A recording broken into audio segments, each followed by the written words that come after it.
merci de m'avoir invité. Je suis ravi de parler en français, ça me change, parce que je suis obligé de parler en anglais à chaque fois. Et je vais essayer de vous expliquer pourquoi Jeunesse a des produits uniques et qu'ils ne sont pas réplicables dans le monde et on est les seuls à les avoir.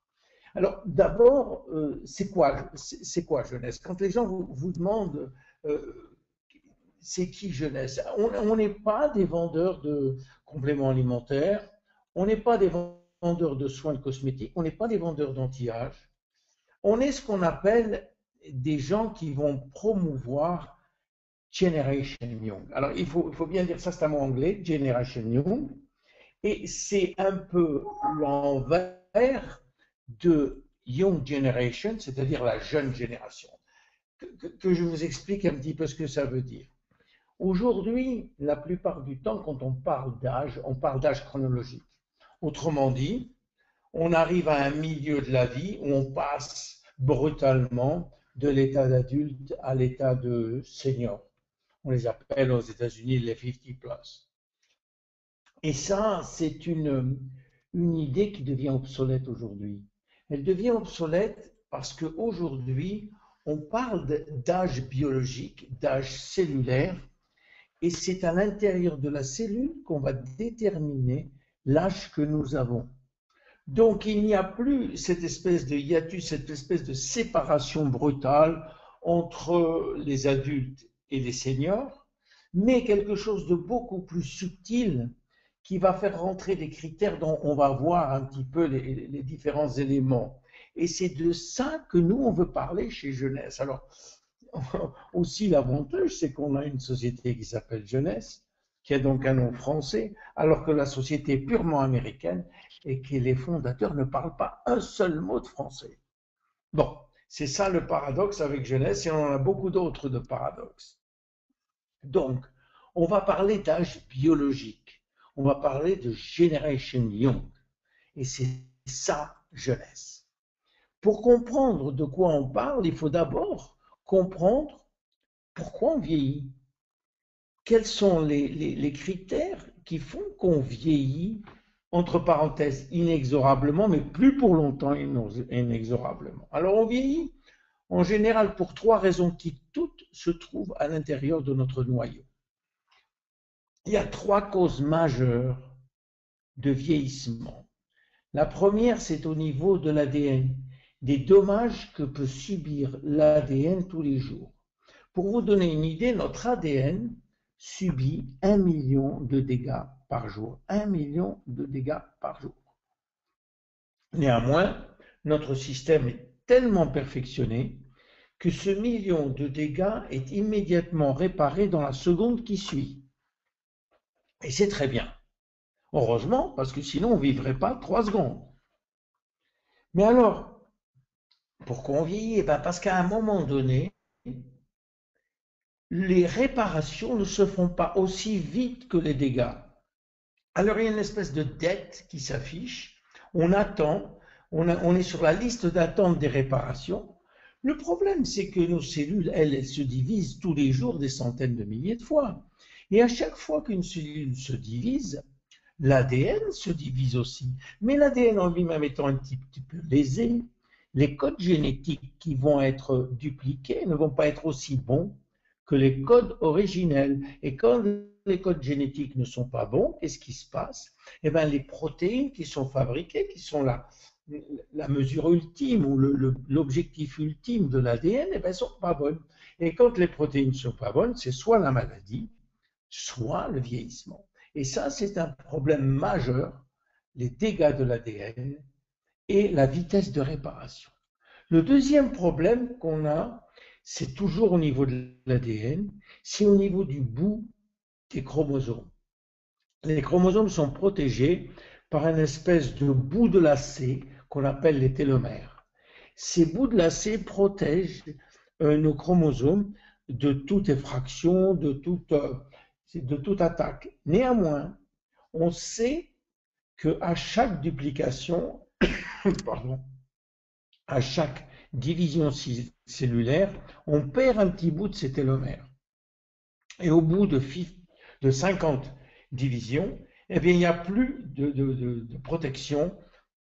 Et donc, les chromosomes sont plus protégés. La cellule part en suicide cellulaire, on appelle ça l'apoptose, ou alors elle part à la retraite. On appelle ça la sénescence cellulaire. Excusez-moi.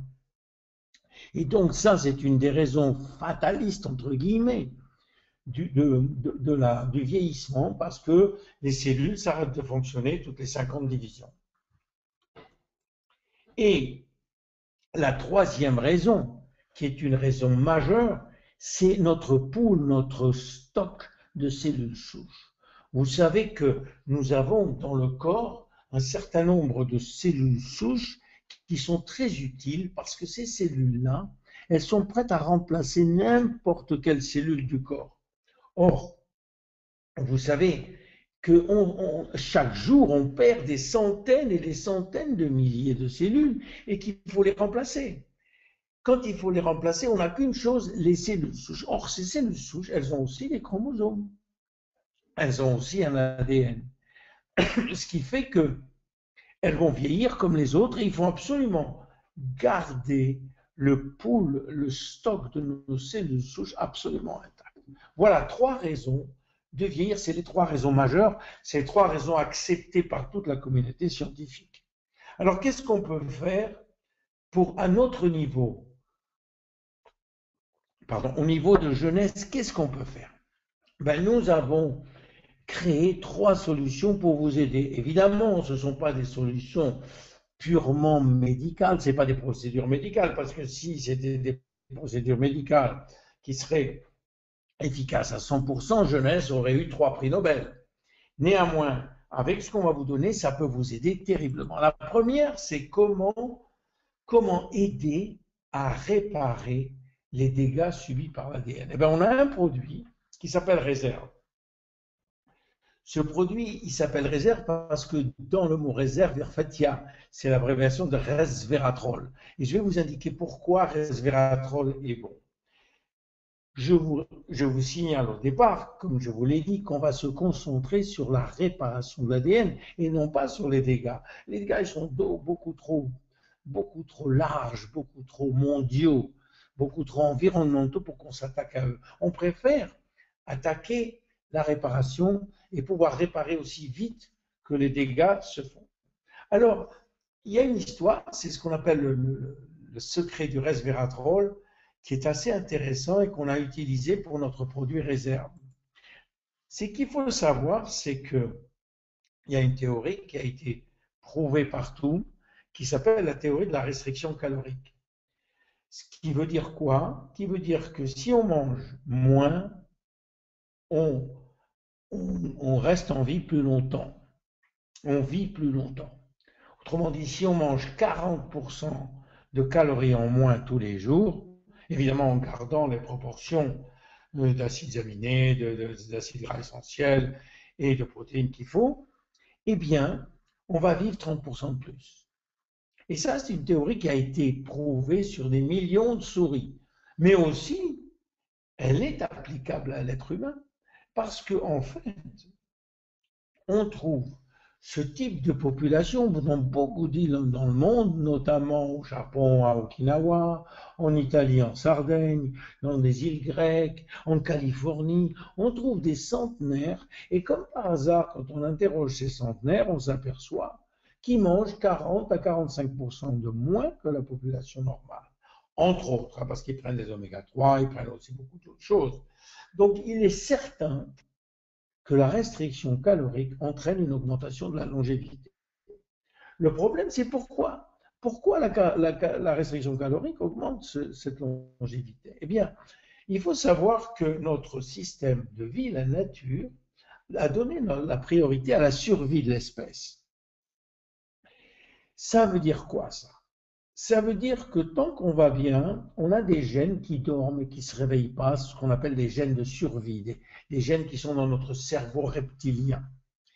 Et puis un jour, si par hasard on est en danger, ces gènes vont se réveiller. Et le fait de manger 40% de moins de calories est considéré par notre organisme comme un danger. Alors dès qu'on mange 40 à 45% de moins en calories, on a certains gènes qui se réveillent. Et David Sinclair de Harvard a trouvé les gènes qui se réveillaient. Ça s'appelle les sirtuines 1 et les sirtuines 3. Et la restriction calorique active ces gènes. Alors, qu'est-ce qui se passe?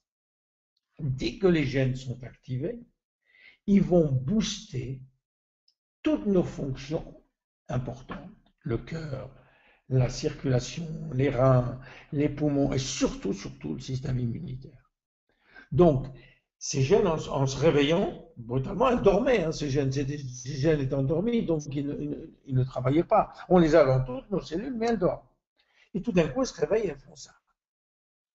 Alors, est-ce que la restriction calorique, c'est pratique? Non, c'est pas très pratique.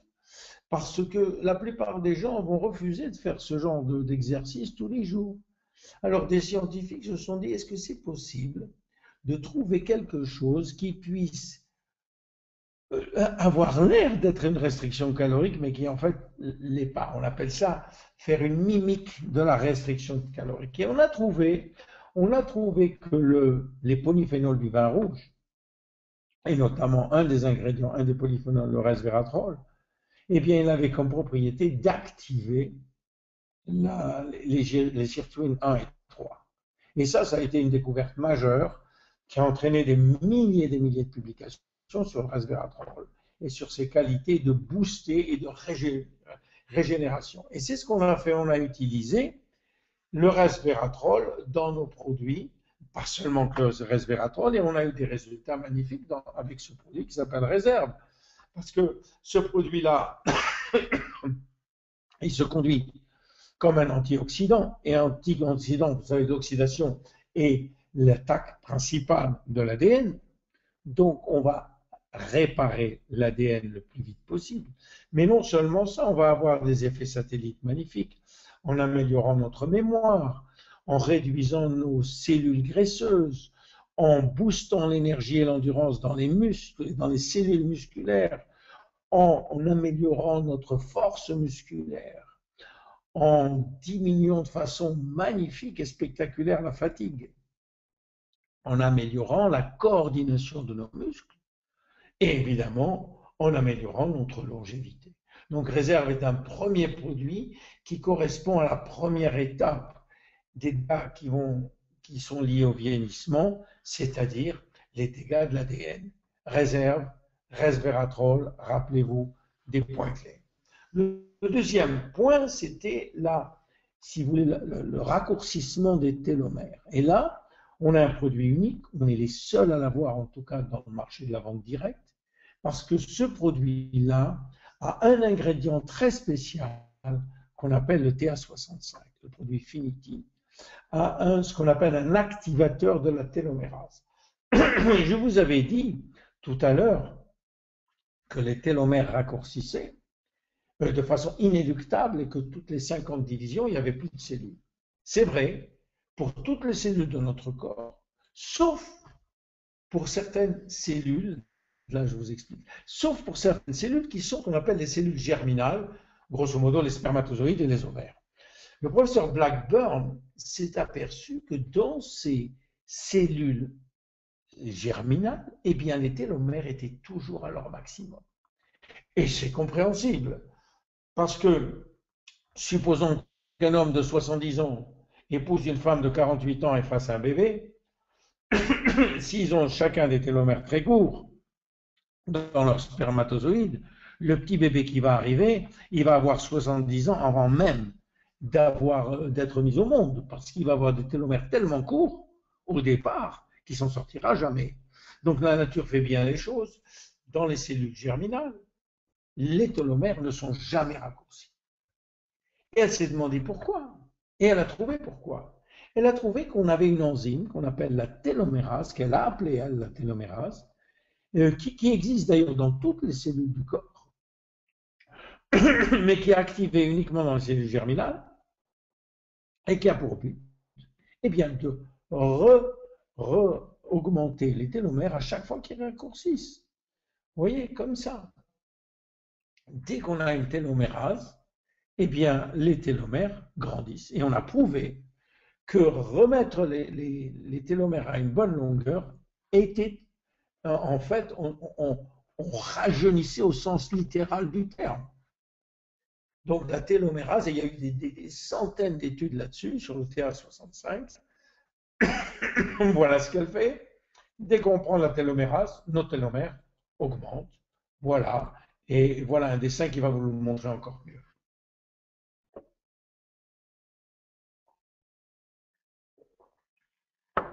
Donc, on s'est aperçu qu'en prenant ce produit, on augmentait nos télomères. Néanmoins, ça va prendre quelques mois avant qu'on voit les résultats sur la longévité, mais très très très vite, on peut voir des résultats sur l'énergie, sur... Attendez, je crois que... Vous m'avez toujours? Oui. Sur l'énergie, sur la concentration, sur la mémoire, sur la vision, sur le sommeil, sur la densité osseuse, sur la libido, sur les articulations, sur la cicatrisation et sur la gestion du poids. Et voilà le deuxième produit pour le deuxième problème de vieillissement. Le troisième, c'est évidemment les cellules souches. Alors, on s'est aperçu bien sûr qu'en travaillant sur les télomères et aussi sur l'ADN, qu'on protégeait les cellules souches. Et ça, c'était très important. Alors, ces cellules souches, qu'est-ce qu'elles font? Elles ont comme propriété, si vous voulez, de donner naissance à n'importe quel type de cellules.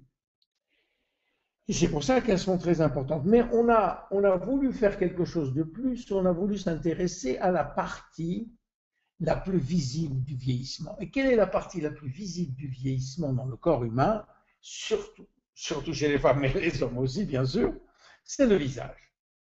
Et on a rencontré quelqu'un qui a pu nous aider à faire quelque chose pour le vieillissement du visage. C'est le docteur Nathan Newman, qui est à Beverly Hills en Californie, à Los Angeles, et qui est devenu un spécialiste mondial, un pionnier de la technologie des cellules souches. Qu'est-ce qu'il fait, ce monsieur?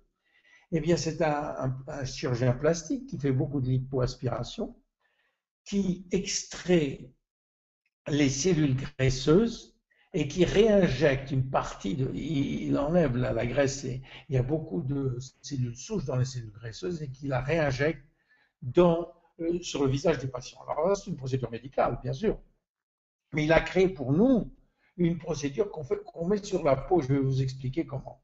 D'abord, il faut savoir que l'extraction des cellules souches de la graisse est devenue un top dans le monde. Tout le monde sait maintenant qu'on a beaucoup de cellules souches dans la graisse qui sont beaucoup plus faciles à extraire que dans la moelle épinière où on le faisait jusqu'à présent. La deuxième, et ça, ce sont des exemples de résultats qu'il a en réinjectant les cellules souches, mais vous allez sur Dr Newman et vous verrez qu'il y a des centaines et des centaines de résultats qui sont absolument fantastiques. Donc, qu'est-ce qu'il fait? Il extrait la graisse du ventre, puis il va séparer la graisse des cellules souches, mais il ne nous donne pas de cellules souches dans le sérum, il n'y en a pas. Et c'est normal, parce que les cellules souches sont des cellules fraîches, et les cellules fraîches elles peuvent pas vivre sur la peau, il faut qu'elles vivent dans un environnement spécial. Par contre, tout ce qu'il y a dans le sérum est produit par les cellules souches, et je vais vous expliquer comment ça se passe. Quand le docteur Newman fait une lipoaspiration, il garde un petit peu de cellules souches du patient et il la met dans des boîtes de Petri, et c'est-à-dire qu'elles vont se renouveler par millions pendant une semaine. Qu'est-ce que font ces cellules quand elles sont renouvelées? Elles sont renouvelées dans un environnement qu'on appelle un gel nutritif, et au bout d'une semaine, on prend ce gel, on ne prend pas les cellules souches, on n'en a pas besoin puisqu'elles n'arrivent pas à survivre sur la peau, mais on prend ce gel qui contient des centaines de milliers de facteurs de croissance qui, eux, sont des molécules. Les molécules, elles, peuvent traverser la peau. Et on va parler de ces fameux facteurs de croissance. Ces facteurs de croissance, ce sont des hormones locales, des molécules locales qui sont fabriquées sur ordre des cellules souches. Quand vous prenez deux cellules souches et que vous les mettez ensemble, elles vont donner l'ordre aux cellules, aux autres cellules et à l'heure de fabriquer des facteurs de croissance. Alors, qu'est-ce que c'est que ces fameux facteurs de croissance? Ce sont des, disons, des molécules qui sont entraînées à faire un job très, très, très spécifique dans toutes les cellules. Elles s'adressent à une partie très spécifique de la cellule et qu'est-ce qu'elles font? Elles vont réparer, elles vont maintenir, elles vont rafraîchir, elles vont remplacer certaines fonctions déficientes de la cellule, et en particulier les cellules de la peau. Eh bien, il s'avère qu'on a 200 facteurs de croissance différents dans ce sérum, et c'est tout à fait normal maintenant et tout à fait logique qu'on ait des résultats magnifiques, parce qu'avec ces 200 facteurs, pratiquement, on peut s'occuper de tous les problèmes de la peau. Voilà ce que c'est que ce sérum, et voilà ces trois causes. Vous voyez, je voulais simplement vous donner une idée. Évidemment, on a d'autres produits. Il y a 3 causes de vieillissement et on a trouvé 3 solutions. Je pense que c'est très élégant ce qu'on a fait. C'est justifié par la science. Donc, en conclusion, le problème qu'on a pour le vieillissement, il se trouve à l'intérieur de l'ADN. C'est là que le problème se trouve. Et nous, ce qu'on a fait, on s'est attaqué à des solutions qui se trouvent dans l'ADN. Parce que finalement, si on arrive à garder une seule cellule en bonne santé, on peut le faire pour les 60 000 milliards de cellules que nous avons dans le corps. Je vous remercie